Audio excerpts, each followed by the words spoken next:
이 이야기는 내가 대학 시절에 겪었던 실제 경험이다. 지금도 그 기억을 떠올리면 등골이 서늘해진다. 당시 나는 서울의 모 대학에 다니고 있었고 사정상 기숙사 대신 학교 근처의 낡은 오피스텔에서 자취를 하고 있었다. 그곳은 매우 오래된 건물이었고 위치도 골목 깊숙이 있어서 일단 들어가면 바깥 소음도 잘 들리지 않았다.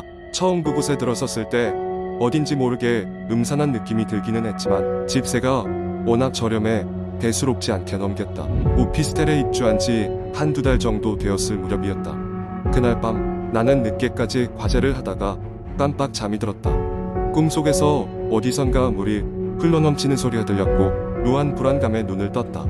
이제 막 해가 뜨기 시작한 새벽이었다. 물소리는 현실에서도 계속 들려왔다. 처음엔 수도꼭지가 제대로 잠기지 않았나 싶어 화장실로 향했다.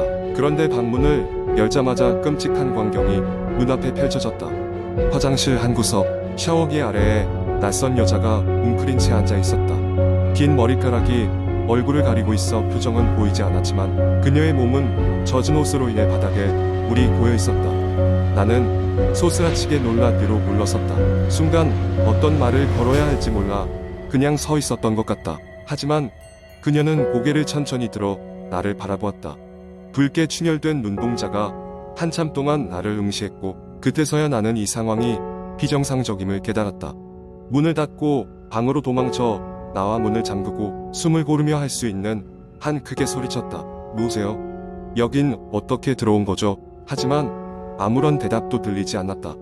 나는 떨리는 손으로 휴대전화를 꺼내 경찰에 전화하려 했지만 망설이다 그만두었다.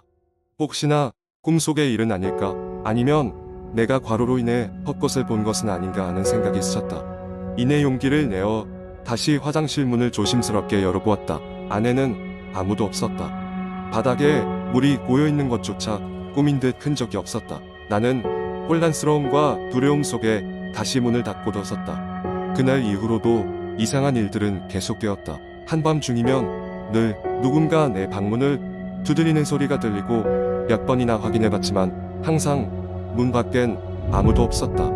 바람이 이는 날이면 창문 밖에 여자의 울음소리 같은 것이 들리곤 했으며 그 소리는 날이 갈수록 더 선명해졌다. 결국 나는 더 이상 견딜 수 없게 되어 다른 집으로 이사하기로 결심했다. 이사를 준비하던 날 짐을 정리하던 도중에 오래된 잡지 하나가 발견되었다. 페이지가 누렇게 바랜 잡지는 내가 사는 이 오피스텔과 관련된 끔찍한 사건 기사를 담고 있었다. 그곳에서 한 여자가 원인을 알 수 없는 이유로 익사한 채 발견되었고 본래는 그 사건 이후로 문신한 사람이 없어 비어있는 방이었다는 내용이었다. 나는 등골이 오싹해짐을 느끼며 더 이상의 확인은 필요 없었다는 것을 직감했다. 지금은 새로운 곳으로 이사하여 지내고 있지만 여전히 물소리나 두드리는 소리가 들릴 때면 가끔씩 그때의 기억이 되살아나거나 그 여자와 그날 밤의 일을 완전히 잊을 수는 없지만 다행히 시간이 흐르면서 조금씩 무뎌지고 있다. 그러나 그 기억은 언제나 내 안에 잠재되어 있어 결코 쉽게 사라지지 않을 것이다. 이 이야기가 어디까지나 나의 착각이었길 바라며 이들을 마친다.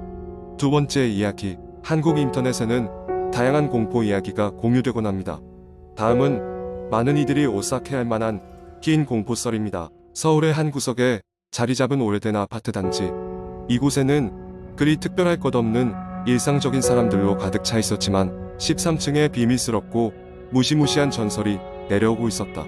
김민수라는 청년은 그 아파트 13층의 작은 방 하나를 임대받았다. 그는 새로운 직장에 다니기 시작하며 늦은 밤까지 일하는 날이 많았다. 하지만 이사한 지 일주일이 지났을 때 그는 밤마다 이상한 소리를 듣기 시작했다. 처음에는 벽을 긁는 듯한 소리부터 시작해 점차 큰 소리로 바뀌더니 결국에는 누군가의 흐느끼는 소리로 변해갔다.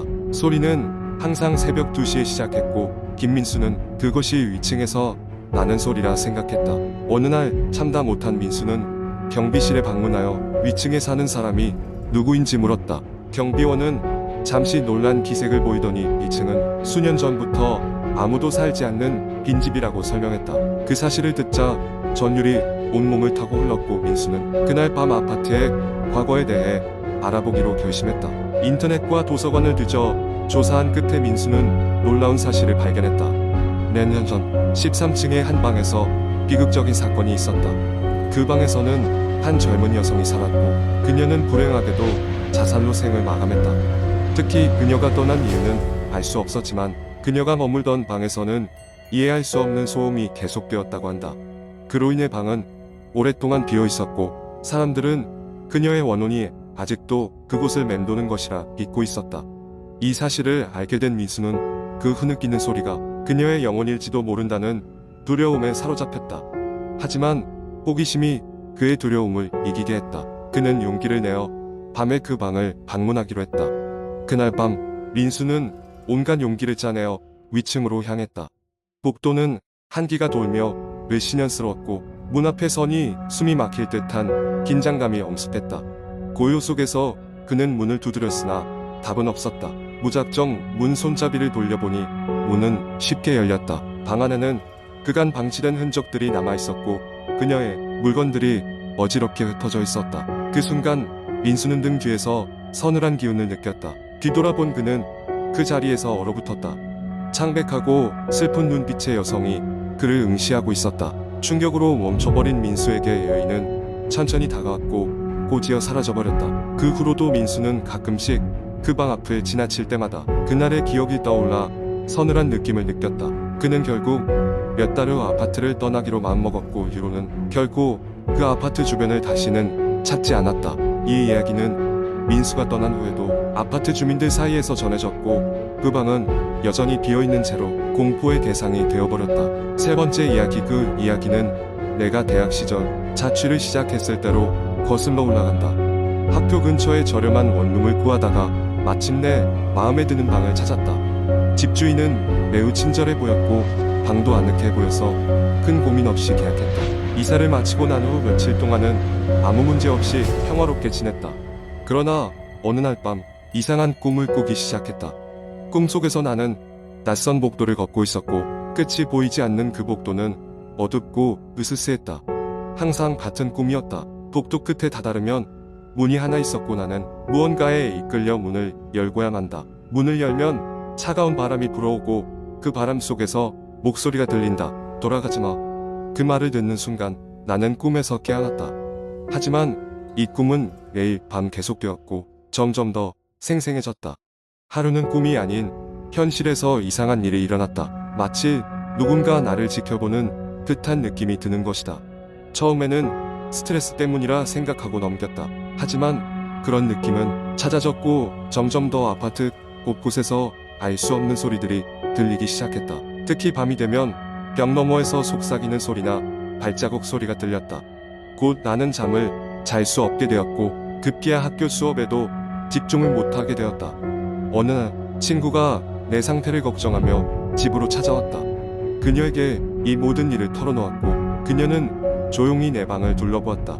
그러다가 갑자기 내 책상 밑에 놓인 한 권의 오래된 책을 발견했다. 그 책, 내가 이사할 때부터 있던 것으로 이전 세입자가 두고 간 게 분명했다. 겉에 묘한 문양이 있었다. 책을 펼쳐본 순간 식은땀이 흐르기 시작했다. 책 안에는 알 수 없는 문자와 함께 여러 사람의 이름이 적혀 있었고 그중 내가 사는 원룸의 주소도 포함되어 있었다. 그 주소 옆에는 돌아가지 않는다라는 문구가 적혀 있었다. 그 순간 나는 꿈에서 들었던 그 목소리가 떠올라 소름이 돋았다. 친구와 나는 그 책을 고이 접어 근처 쓰레기장에 갖다 버렸다. 그날 밤 이상하게도 꿈은 다시 나타나지 않았고 이후로도 알 수 없는 소리 따위는 들리지 않았다. 하지만 여전히 불안한 마음은 좀처럼 가시지 않았다. 나는 그곳에서 빨리 벗어나기로 결심했고 결국 그 학기가 끝나고 다른 곳으로 이사를 갔다. 몇 년 후 우연히 그 친구와 다시 만나 옛날 일을 이야기하다가 그때의 공포가 떠올랐다. 그때 친구는 나에게 충격적인 사실을 알려주었다. 당시 우리가 버린 그 책, 그곳에 또 다른 친구가 이사했는데 그 친구마저도 그 책을 발견했었다는 것이다. 그는 그 책을 다시 버렸지만 이상한 꿈과 소리가 계속되었고 결국엔 그곳에서 떠났다고 했다. 그때 우리는 이 모든 것이 그 집과 관련이 있다는 사실을 깨달았다. 예전 세입자들의 이름이 왜 그곳에 적혀 있었는지 그리고 왜 그런 공포스러운 경험을 해야 했는지는 여전히 미스터리로 남아있다. 하지만 한 가지는 확실했다. 그 원룸은 이제 나뿐만 아니라 여러 사람에게 잊을 수 없는 공포의 장소가 되었다는 것이었다.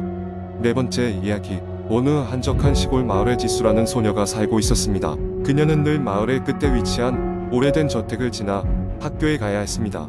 그 저택은 수십 년 전부터 비어 있었다고 했지만 왠지 모르게 밤이면 창문에 불빛이 어른거렸습니다.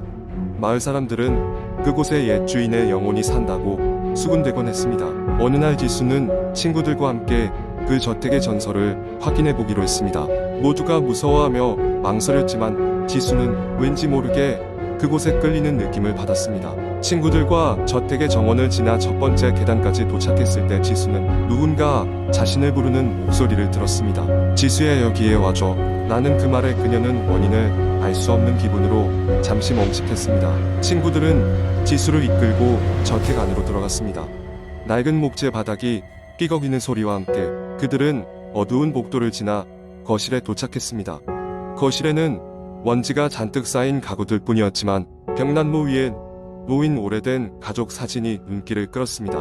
사진 속엔 한 남자와 두 명의 아이, 그리고 무표정한 여자가 보였습니다. 그런데 그중 여자의 시선이 지수에게 고정되어 있는 듯한 느낌이 들었습니다. 그날 이후로 지수는 매일 밤 이상한 꿈을 꾸기 시작했습니다. 꿈 속에서는 저택의 과거로 돌아간 듯한 느낌이었고 그녀는 자신이 그 가족 중 한 명처럼 느껴졌습니다. 꿈에서의 그녀는 늘 그 무표정한 여자와 마주쳤고 여자는 항상 지수에게 무언가 절박한 눈빛으로 속삭였습니다. 하지만 깨어나면 그 내용은 희미하게 사라지고 말았습니다. 몇 주, 지수는 더 이상 견딜 수 없었습니다. 그녀는 저택에 혼자 들어가기로 결심했습니다. 밤늦은 시각, 달빛이 휘영청 밝은 날, 그녀는 조용히 저택으로 향했습니다. 이번에는 알 수 없는 힘에 끌리듯 복도를 지나 계단을 올라갔습니다. 그곳에는 오래된 문이 있었고 문틈으로 새어나오는 은은한 빛을 볼 수 있었습니다. 지수는 문을 열었습니다. 그 안에는 아무도 없었지만 방 한가운데 커다란 거울이 있었습니다. 그녀가 거울에 다가갔을 때 갑자기 나타난 것은 꿈속의 그 무표정한 여자였습니다. 여자는 거울 속에서 지수를 바라보며 천천히 미소를 지었습니다. 드디어 왔구나. 그녀의 목소리가 지수의 귓가에 울렸습니다. 그러면서 여자는 자신이 이 저택의 주인이었으며 요새 얽힌 비밀을 밝히기 전까진 이곳에 갇혀 있어야 한다고 속삭였습니다. 지수는 이상하게도 그 말을 이해할 수 있었고 으스스한 연결이 자신에게서 시작된 것 같다는 느낌이 들었습니다. 시간은 계속 지나가고 바깥 세상은 모르는 사이에 저택의 비밀은 부풀어만 갔습니다. 그렇게 지수는 저택에 숨겨진 비밀을 풀기 위해 다시는 그 전과 같을 수 없는 잔혹한 진실을 마주하게 되었습니다. 저택의 저주를 풀기 위해 무엇을 해야 하는지 알지 못한 채 그녀의 긴 여정은 이제 막 시작된 것이었습니다.